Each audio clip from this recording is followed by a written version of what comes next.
കൂട്ടുകാർക്ക് നല്ലൊരു രാത്രി ആശംസിച്ചുകൊണ്ട് നമുക്ക് നേരെ ഇഷിതയുടെ മഹേഷിന്റെ നാളത്തെ നല്ലൊരു പ്രമോ വിശേഷം കേട്ടാലോ.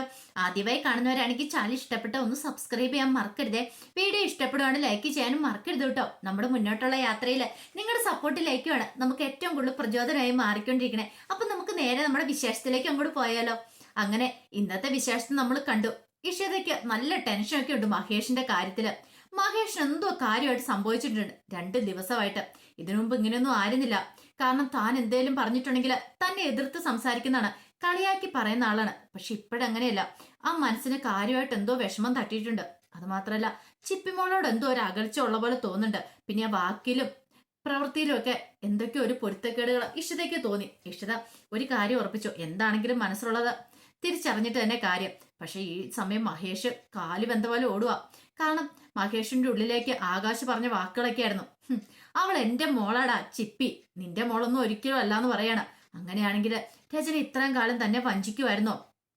ഒരു പക്ഷെ താൻ സ്വന്തം മോളെ പോലെ കരുതിയത് ഓർത്തിട്ട് മഹേഷിന്റെ തലയ്ക്ക് ഭ്രാന്ത് പിടിക്കുന്ന പോലെ തോന്നി.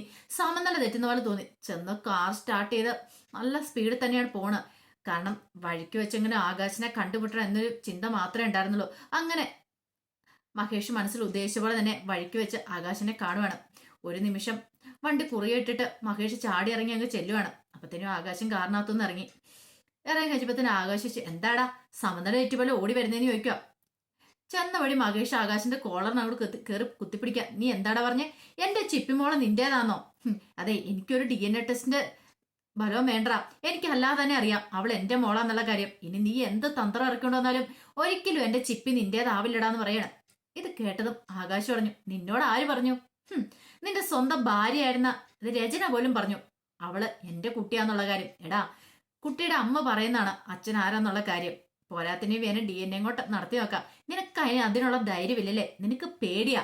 കാരണം അങ്ങനെ നടത്തി നോക്കിയിട്ടുണ്ടെങ്കിൽ ചിപ്പിമോൾ നിന്റേതെല്ലാം അറിയുന്നുണ്ട്. അറിഞ്ഞു കഴിഞ്ഞാൽ നിനക്ക് സഹിക്കാൻ കഴിയില്ലെന്ന്. ഇതിൽ പരം ഒരു നാണക്കേട് വേറെ ഉണ്ടോടാ? അതിനേക്കാൾ നല്ലതല്ലേ ചിപ്പീനെ എനിക്ക് വിട്ടുതരുന്നെന്ന് ചോദിക്കുക. ഇത് കേട്ടതും മഹേഷ് പറഞ്ഞു, നിന്റെ ഐഡിയ അങ്ങോട്ട് മനസ്സിൽ വെച്ചാൽ മതി. എനിക്ക് കുക്കിന് ജീവനുണ്ടെങ്കിൽ ഞാൻ ചിപ്പിനെ വിട്ടു തരില്ലടാ എന്ന് പറയണം. ഓ, അങ്ങനെയാണ് നീ ആരാന്റെ കുഞ്ഞിനെ വെച്ചോണ്ടിരുന്നോ? നിനക്ക് അവളിൽ ഒരു ഇതുമില്ല. കാരണം ഞാൻ നാളെ കോടതിയെ സമീപിച്ചിട്ടുണ്ടെങ്കിൽ കോടതി എനിക്ക് ചിപ്പിനെ വിട്ടുതരും. കാണണമെന്ന് ചോദിക്കണം. അതിൽ പരം ഒരു നാണക്കേട് വേറെയില്ല. ഇപ്പൊ നീ ഇക്ഷിതേനെ കല്യാണം കഴിച്ച് എന്തിനു വേണ്ടിയിട്ടാ? ചിപ്പി മോൾക്ക് വേണ്ടിയിട്ടല്ലേ? അവസാനം നിനക്ക് ഇക്ഷിതേനെ നഷ്ടപ്പെടും, ചിപ്പീനെ നഷ്ടപ്പെടാനായിട്ട് പോവാം. ഈ ആകാശിന്റെ ഒരു മുഖം മാത്രമേ ഇത്രയും കാലം നീ കണ്ടുള്ളൂ. ഇപ്പൊ നീ കാണാൻ പോന്നെ മറ്റൊരു മുഖമാന്ന് പറയണം. ഇത് കേട്ടതും മഹേഷ് ഒന്നുകൂടെ കോളർന്ന് കുത്തിപ്പിടിച്ചിട്ട് പറഞ്ഞു, എടാ അങ്ങനെ എന്തേലും ആണെങ്കിൽ നിന്നെ അവളെ ഉണ്ടല്ലോ ഞാൻ ഭൂമിക്ക് മീതെ വെച്ചേക്കത്തില്ല. ഈ മഹേഷ് ആരാ നിനക്ക് ശരിക്കും അറിയത്തില്ല. എനിക്ക് പിന്നെ പോകാനൊന്നും ഇല്ലടാ. പിന്നെ നീ ഇപ്പൊ ഒരുത്തിനെ വെച്ചോണ്ടിരിക്കുന്നില്ലേ? ഭാര്യയല്ല കാമുകയല്ലാത്ത രീതിയിൽ അവളോട് ചെന്ന് പറഞ്ഞേരെ. അങ്ങനെ എന്തെങ്കിലും സംഭവിക്കാൻ പോകുന്നെങ്കിൽ ഈ മഹേഷിന്റെ മറ്റൊരു മുഖം കാണാൻ പോകുന്നതെന്ന്. അവളെ നിന്നെ കൊന്നിട്ട് ജയിലിൽ പോയി കിടക്കാനും എനിക്ക് മടിയില്ലടാന്ന് പറയണം. എന്റെ ചിപ്പിമോൾക്ക് വേണ്ടിയിട്ട് അവസാന കൈ ഞാനും അത് ചെയ്യൂന്ന് പറയണം. പിന്നെ അച്ഛനാവണമെന്നുണ്ടെങ്കിൽ ഇപ്പൊ നീ പറഞ്ഞില്ലേ, പെറ്റമ്മ പോലും അവളെ സ്വന്തം മോളായിട്ട് കരുതിയിട്ടില്ല. പക്ഷെ ഇന്നലെ വന്ന് ഇഷിതയെ കരുതുന്നുണ്ട്. അപ്പൊ എനിക്ക് ഒരു പേടിയില്ലടാ എന്റെ മോളുടെ കാര്യത്തില്. അവൾ എന്റെ മോള് തന്നെയാ. ഇനി അല്ലെങ്കിലും എനിക്ക് കുഴപ്പമില്ലടാന്ന് പറഞ്ഞ് വെല്ലുവിളിക്കുകയാണ്. ആകാശ് പറഞ്ഞു, ആയിക്കോട്ടെ, നിന്റെ ആത്മവിശ്വാസം നിന്നെ രക്ഷിക്കട്ടെ. എനിക്കറിയാം നിന്റെ ഉള്ളു കടന്ന് വേഗുന്ന എത്രമാത്രമാണ്.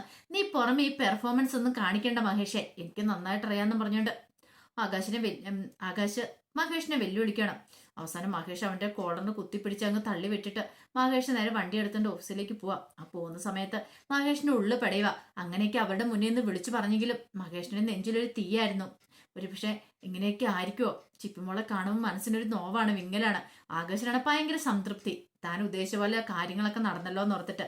പിന്നീട് ആകാശ് നേരെ വിനോദിനെ വിളിക്കുകയാണ്. വിനോദിനെ വിളിച്ചിട്ട് പറഞ്ഞു, എനിക്ക് അത്യാവശ്യമായിട്ട് നിന്നെ ഒന്ന് കാണണം എന്ന് പറയണം. ഇത് കേട്ടതും വിനോദ് പറഞ്ഞു, ആയിക്കോട്ടെ, എവിടെ വെച്ച് കണ്ടുമുട്ടണം എന്ന് പറഞ്ഞാൽ മതി, കാണാന്ന് പറയാണ്. അങ്ങനെ കാണാനുള്ള സ്ഥലങ്ങളും കാര്യങ്ങളും എല്ലാം പറഞ്ഞു കൊടുക്കുകയാണ്. ഈ സമയം ഇഷിത റെഡിയായിട്ട് അപ്പോഴേക്കുമാണ് ഇഷിത വീട്ടിലൊന്ന് പോയിട്ട് വരാൻ ഓർത്തെ. ഇഷിതയുടെ മനസ്സിൽ എന്തോ ഒരു വിഷമം. അച്ഛനെയും അമ്മേനെയും കാണുവാണെങ്കിൽ കുറച്ച് മനസ്സിന്റെ വേദന മാറുമല്ലോ എന്ന് കരുതിയിട്ട് പെട്ടെന്ന് തന്നെ അങ്ങോട്ടേക്ക് ചെല്ലുവാണ്. അങ്ങനെ ഇഷിത എന്ന് കഴിഞ്ഞപ്പോഴത്തേനും അവിടെ എല്ലാവർക്കും ഭയങ്കര സന്തോഷമായി. കാരണം സുമിത്ര ഓടി വന്ന്, ആഹാ, ഞങ്ങൾ കരുതി ഈ വഴിയൊക്കെ മറന്നുപോയി കാണുന്നു. അതെന്താ അങ്ങനെ പറഞ്ഞ്? അല്ല ചേച്ചി ഇങ്ങോട്ടും കാണുന്നില്ല, ഒരു മുറിയുടെ അപ്പുറത്താ. പറഞ്ഞിട്ട് കാര്യമില്ല, എന്ത് ചെയ്യാനാ? പുതിയ ജീവിതമൊക്കെ ആയി കഴിഞ്ഞപ്പോഴത്തേനും ഞങ്ങളൊക്കെ അങ്ങോട്ട് മറന്നുപോയല്ലേന്ന് ചോദിക്കാം. ഇത് കേട്ടതും പ്രിയാമണി പറഞ്ഞു, ദേ സുജി, നീ വെറുതെ ഒരു അനാവശ്യം പറയരുത് കേട്ടോ. കല്യാണം കഴിച്ചില്ലെന്ന് വീടാ, അവളുടെ സ്വന്തം വീട്, അവൾ ആ വീട്ടിലാണ് പിന്നെ കഴിയേണ്ടതെന്ന് പറയാം. പിന്നീട് പ്രിയാമണി വന്നിട്ട് ചോദിച്ചു, അല്ല മോളെ കുഴപ്പമൊന്നും ഇല്ലല്ലേ? ആ സ്വപ്നവല്ലി വല്ല പ്രശ്നം എന്തെങ്കിലും ഉണ്ടാക്കുന്നുണ്ടോ? എവിടുന്ന്? എന്ത് പ്രശ്നം? എനിക്കൊരു കുഴപ്പമൊന്നുമില്ല മോളെ, വെറുതെ കള്ളത്തരം പറയരുത്. എനിക്ക് അവരെ നല്ല പേടിയുണ്ട്. ഈ മോളെന്നോട് പറയാത്താണെന്ന് ചോദിക്കും. ഞാൻ എന്തിനാ അമ്മയിൽ നിന്ന് മറച്ചു വെക്കുന്നേ? അപ്പോഴേക്കും മാഷ് വന്നിട്ട് പറഞ്ഞു, പ്രിയാമണി ഇനി നീ ഇല്ലാത്ത പ്രശ്നം ഉണ്ടാക്കാൻ പോവാണോ എന്ന് ചോദിക്കണം. മാഷ് ചോദിച്ചു, എന്താ മോളെ നിന്റെ മുഖത്ത് എന്തോ ഒരു ബുദ്ധിമുട്ടുണ്ടല്ലോ, കാര്യം എന്താന്ന് പറയാ? ഒന്നുമില്ല അച്ഛാന്ന് പറയണേ. എനിക്കറിയാം എന്റെ മോളുടെ മുഖം ഒന്ന് വാടിയിട്ടുണ്ടെങ്കിൽ. ഞാൻ ആദ്യമായിട്ടാണ് എന്റെ മോളെ കാണുന്നത്. ഇത് കേട്ടും പ്രിയാമണി പറഞ്ഞു, പിന്നെ നമുക്കൊക്കെ ഒന്നും മനസ്സിലാത്ത പോലെ അല്ലേ സുജി എന്ന് പറയണം. സുചിത്ര പറഞ്ഞു, അത് ശരിയാന്ന് പറയണം. ഈ സമയത്ത് മാഷ് പറഞ്ഞു, നിങ്ങളൊന്നും കൂടുതൽ പറയണ്ട. എനിക്കറിയാം എന്റെ മോളെ എന്നെ ഒന്നും മറച്ചു വെക്കാറില്ല. എന്ത് രഹസ്യം ഉണ്ടെങ്കിലും എന്നോട് പറയുമെന്ന് പറയാം. ഇപ്പൊ ഞാൻ ഔട്ടായി, അച്ഛനും മോളും ഒന്നായെന്ന് പറയാം. എനിക്കിവിടെ എന്താ സ്ഥാനം ഇരിക്കണേ? ഇത് കേട്ടതും ഇഷ്ടത്തെ നേരെ എന്ന് പ്രിയാമണിയെ കെട്ടിപ്പിടിച്ചിട്ട് പറഞ്ഞു, അതെ എന്റെ അമ്മയല്ലേ, പിന്നെ എന്നെ അമ്മ എന്തിനാ ഇങ്ങനെയൊക്കെ പറയണേ എന്ന് പറഞ്ഞുകൊണ്ട് കെട്ടിപ്പിടിച്ചു. വേണം, വേണ്ട വേണ്ട, നീ കൂടുതൽ സോപ്പിടുവൊന്നും വേണ്ടെന്ന് പ്രിയാമണി പറയാണ്. പിന്നീട് സുമിത്രയും ഇഷിതയും കുറെ സംസാരിച്ചുകൊണ്ടിരിക്കുന്നുണ്ട്. ആ സമയത്ത് പോയ മഹേഷിന് ആപ്പെടെ തലയ്ക്ക് ഭ്രാന്ത് പിടിക്കുന്നപോലെ തോന്നി. വേണ്ടിയിരുന്നില്ല, ഇഷിതേനെ കല്യാണം കഴിക്കണ്ടായിരുന്നു. ഒരു പക്ഷേങ്കില് കല്യാണം കഴിച്ചുകൊണ്ട് അവളുടെ ജീവിതവും കൂടെ തറന്നു പോയില്ലേ. ഇനി എങ്ങനെയെങ്കിലും അവളിൽ നിന്ന് ഡിവോഴ്സ് മേടിച്ചാൽ മതി. പാവം, അവളെ ഫ്രീ ആക്കി വിട്ടേക്കാം. ഒരു പക്ഷേ ചിപ്പിമോളെ നഷ്ടപ്പെട്ട് കഴിഞ്ഞിട്ടുണ്ടെങ്കിൽ ചിപ്പിമോൾക്ക് വേണ്ടി തന്നെ അവൾ ഈ വിവാഹ ജീവിതത്തിലേക്ക് വന്നു തന്നെ. ചിപ്പിമോളെ നഷ്ടപ്പെടുന്ന കാര്യം ഇഷിതയ്ക്ക് ചിന്തിക്കാൻ പോലും പറ്റുന്നുണ്ടായിരിക്കില്ല. ആകാശ് കോടതി പോയിട്ടുണ്ടെങ്കിൽ DNA ടെസ്റ്റ് ഒക്കെ നടത്തി അവരുടെ കുഞ്ഞാന്ന് തെളിഞ്ഞു കഴിഞ്ഞാൽ പിന്നെ ഇഷിത ഒന്നും അല്ലാതായി തീരും. ഇഷിതയ്ക്ക് അത് സഹിക്കാൻ പറ്റുന്നതിൽ അപ്പുറമായിരിക്കും. അതിനേക്കാൾ ഇവര് അതിനു മുമ്പ് ഒരു പക്ഷേങ്കില് ഇഷിതനെ പറഞ്ഞു വിടുന്നതല്ലേ നല്ലത്. തന്നെ വെറുപ്പിക്കുവാണെങ്കിൽ, ഒരു പക്ഷെ എന്നോടുള്ള ദേഷ്യം കൂട്ടുവാണെങ്കിൽ അതായിരിക്കും കുറച്ചുകൂടെ നല്ലതെന്ന് മഹേഷിന് തോന്നുവാണ്. എന്താ ചെയ്യണ്ടേ? കുറച്ച് സമയം ഇങ്ങനെ ആലോചിച്ചിരുന്നിട്ട് പിന്നീട് ഇഷിതയുടെ നമ്പറിലേക്ക് വിളിക്കുകയാണ്. വേറൊരു സിമ്മിട്ട് അതിനകത്ത് നിന്ന് വിളിക്കുകയാണ്. അപ്പൊ ഈ സമയം സുചിത്ര ഇവിടെ സംസാരിച്ചുകൊണ്ടിരിക്കുകയാണ് ഇഷിത. അപ്പൊ ഇഷിത ഹലോ പറഞ്ഞു. ആരാ വിളിക്കണം എന്ന് നിൽക്കുകയാണ്. അതെ, ഞാൻ ഡോക്ടർ ഇഷിതയുടെ അഫ്യുദ കാംക്ഷ എന്ന് പറയണം. അല്ല കാര്യം എന്താ നിങ്ങൾ പേര് വെളിപ്പെടുത്താത്തെ? പേര് വെളിപ്പെടുത്താൻ ഞാൻ ആഗ്രഹിക്കുന്നില്ലെന്ന് പറയണം. പിന്നെ ചോദിച്ചു, അല്ല കാര്യം എന്താന്ന് പറഞ്ഞില്ല. അത് പിന്നെ എന്താന്ന് വെച്ചാല് നിങ്ങള് കല്യാണം വിവാഹം കഴിച്ച മഹേഷ് ഉണ്ടല്ലോ, അയാൾ അത്ര നല്ലവനൊന്നും അല്ലെന്ന് പറയണേ. അതെ, അയാളൊരു ഫ്രോഡാണ്. അയാൾ അത്ര നല്ലവനല്ല. നിനക്ക് ഇനി സമയമുണ്ട്. എത്രയും പെട്ടെന്ന് നിങ്ങൾ അയാളിൽ നിന്ന് രക്ഷപ്പെടാൻ നോക്ക്. അയാളൊരു മദ്യപാനിയാണ്. അത് മാത്രമല്ല അയാൾക്ക് പല ദുർസ്വഭാവങ്ങളും ഉണ്ട്. അതുകൊണ്ട് എത്രയും പെട്ടെന്ന് നിങ്ങൾ രക്ഷപ്പെടാൻ നോക്കാനൊക്കെ പറയണം. ഇത് കേട്ട് കഴിഞ്ഞപ്പോഴത്തേന് ഇഷതയ്ക്ക് ഒരു സംശയം. ഈ സ്വരം എവിടെയോ കേട്ട് പരിചയമുള്ള പോലെ തനിക്ക് തോന്നാണോ എന്നൊക്കെ ഒരു ചിന്ത ഇഷിതയുടെ മനസ്സിലുണ്ടാകുന്നുണ്ട്. ഒരു പക്ഷേ ഇത് മഹേഷാണ്. മഹേഷ് എന്തിനാ മഹേഷിനെ കുറിച്ച് തന്നെ വിളിച്ചിങ്ങനെ പറയണമെന്ന് ഒരു ചിന്ത പെട്ടെന്ന് ഇഷിതയുടെ മനസ്സിലേക്ക് വരുവാണ്. ഇഷിതയ്ക്ക് ഒന്നും അങ്ങോട്ട് പിടികിട്ടിയില്ല. പെട്ടെന്ന് ചോദിച്ചു, ഇഷിത ചേച്ചി നിങ്ങൾ ആരാന്ന് ചോദിക്കണം. ഞാൻ പറഞ്ഞല്ലോ പേര് വെളിപ്പെടുത്താൻ ഞാൻ ആഗ്രഹിക്കുന്നില്ല. അതുകൊണ്ടാ പറഞ്ഞേ, നിങ്ങളാണ് കല്യാണം കഴിഞ്ഞല്ലേ ഉള്ളൂ. എത്രയും പെട്ടെന്ന് തന്നെ നിങ്ങൾ രക്ഷപ്പെടാൻ നോക്കാനൊക്കെ പറയണം. അങ്ങനെ കോള് കട്ടായി കഴിഞ്ഞപ്പോഴത്തേനും ഇഷിത ഇങ്ങനെ ഒരുമാതിരി ഇരിക്കുന്ന കഴിയുമ്പോഴത്തേനും സുചിത്ര ചോദിച്ചു, എന്താ ചേച്ചി എന്തെങ്കിലും പ്രശ്നമുണ്ടോയിരിക്കും? ഒന്നുമില്ലാന്ന് പറയണം. കാരണം സുചിത്രയോട് പറയണ്ടെന്ന് വിചാരിച്ചു. പറഞ്ഞിട്ടുണ്ടെങ്കിൽ വീട്ടിലറിയും. അവർക്കും ഭയങ്കര ടെൻഷനാവും. അച്ഛനും അമ്മയും വിചാരിച്ചുകൊണ്ടിരിക്കുന്നത് തനിക്കൊരു നല്ല ലൈഫാ കിട്ടിയിരിക്കുന്നത്. ചിപ്പിമോളെ സ്വന്തമായിട്ട് കിട്ടിയല്ലോ, ആ ഒരു ചിന്തയായിരുന്നു. ഇനിയിപ്പൊ താൻ പറഞ്ഞു കഴിഞ്ഞിട്ടുണ്ടെങ്കിൽ അവരുടെ മനസ്സ് വല്ലാതെ നോവും. അത് വേണ്ട എന്ന് കരുതി കുറച്ച് സമയം കൂടെ സംസാരിച്ചിരുന്നിട്ടാണ് ഇഷ നേരെ വീട്ടിലേക്ക് വരുന്നത്. പിന്നീട് ഹോസ്പിറ്റലിലേക്ക് പോണല്ലോ. അങ്ങോട്ട് വീട്ടിലേക്ക് വന്നു കഴിഞ്ഞപ്പോഴത്തേനും സ്വപ്നം വലിയ അരിപരി കയറ്റിക്കൊണ്ട് അവിടെ അവൾ മഞ്ജിമ ഉണ്ടായിരുന്നു. കാരണം മഞ്ജിമയ്ക്കാണെങ്കിൽ എപ്പോഴാ ഒരു പണി കൊടുക്കാനായിട്ട് അവസരം കിട്ടുന്നതെന്ന് കാത്തിരിക്കുമായിരുന്നു ഇഷിതയ്ക്കിട്ട്. കാരണം മഞ്ജിമ സ്വന്തം വീട്ടിൽ പോലും കെട്ടിയവന്റെ വീട്ടിൽ പോലും നിൽക്കാതെ വന്ന് നിൽക്കുന്ന, ഇവിടെ വന്നാൽ ഇവിടത്തെ സുഖം കിട്ടത്തില്ലോ, ആ ഒരു ചിന്ത കൊണ്ട്. അങ്ങനെ സ്വപ്നയോട് പറഞ്ഞു, കണ്ടില്ലേ അമ്മയോട് പറയാതെ അവള് പോയത് കണ്ടില്ലേ? അവളിങ്ങനെയാ, അമ്മയ്ക്ക് ഇവിടെ വല്ല വിലയുണ്ടോ? ഉണ്ടായിരുന്നേ ഇപ്പൊ അവള് പോകുമായിരുന്നോ എന്നൊക്കെ ചോദിച്ചോണ്ട് ഇങ്ങനെ എരിപൊരി കയറ്റി കൊടുത്തോണ്ടിരിക്കുക. അവൾ നിങ്ങോട്ട് വരട്ടെ, ഞാൻ കാണിച്ചു കൊടുക്കുന്നോണ്ട് പറഞ്ഞ സ്വപ്നവല്ലി നിൽക്കുകയാണ്. അപ്പോഴേക്കും ഇഷിത അങ്ങോട്ട് വന്നു. ഇഷിത വന്നോണ്ട് സ്വപ്നവല്ലി ചോദിച്ചു, അല്ല ഇഷിത എങ്ങോട്ട് പോയതാന്ന് ചോദിക്കുക. ഞാൻ വീട്ടുവരെ.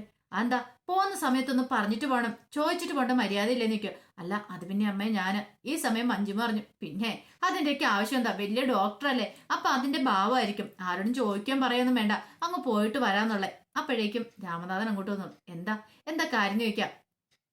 അല്ല ഇഷിത പറയാതെ അങ്ങോട്ട് പോയി, അതിനിപ്പോ എന്താ കുഴപ്പമിരിക്കണേ? ഇത് കേട്ട് കഴിഞ്ഞപ്പോ മഞ്ജു പറഞ്ഞു, അതിന്റെ കാര്യമുണ്ടോ? പറയാതെ പോണ്ട കാര്യമുണ്ടോ? അതെ, ഭർത്താവിന്റെ വീട്ടുകാരറിയണ്ടേ, ഭർത്താവിന്റെ അമ്മ അറിയണ്ടേ എങ്ങോട്ടാ പോണേ, എന്താ ചെയ്യണ്ടേന്നൊക്കെ. ആണോ? അങ്ങനെയാണെങ്കിൽ നീ എത്ര ദിവസം ഇവിടെ വന്ന് നിൽക്കാൻ തുടങ്ങിയിട്ട് നീ എന്താ നിന്റെ സ്വന്തം വീട്ടിലേക്ക് തിരികെ പോകാത്തെ? നിന്റെ ഭർത്താവിന്റെ വീട്ടിൽ അമ്മയും കാര്യങ്ങളൊക്കെ ഉള്ളതല്ലേ നീ ചോദിക്കണം. ഇത് കേട്ടത് എന്ത് ചെയ്യണമെന്ന് മുഖത്ത് അടി പറ്റിയാലേ പേ ഇതേ ഒരു കാര്യം ഞാൻ പറഞ്ഞ ഒറ്റ ഒരെണ്ണം കൊണ്ട് വെച്ച് തന്നാണ്ടല്ലോ എന്നും പറഞ്ഞുകൊണ്ട് രാമനാഥൻ കൈ ഒങ്കിക്കൊണ്ട് ചെല്ലുവാണ് മഞ്ജുമയ്ക്കെതിരെ. എന്നിട്ട് പറഞ്ഞു ഇനി മിണ്ടിപ്പോയൊക്കെയുള്ള അക്ഷരം പോലും ദേ അമ്മയും മോളും കൂടെ വന്ന് കയറിയ മരുമോളെ ഇവിടെ നിന്ന് അടിച്ചോടിക്കാനും ഭാവമെങ്കിലും ഉണ്ടല്ലോ.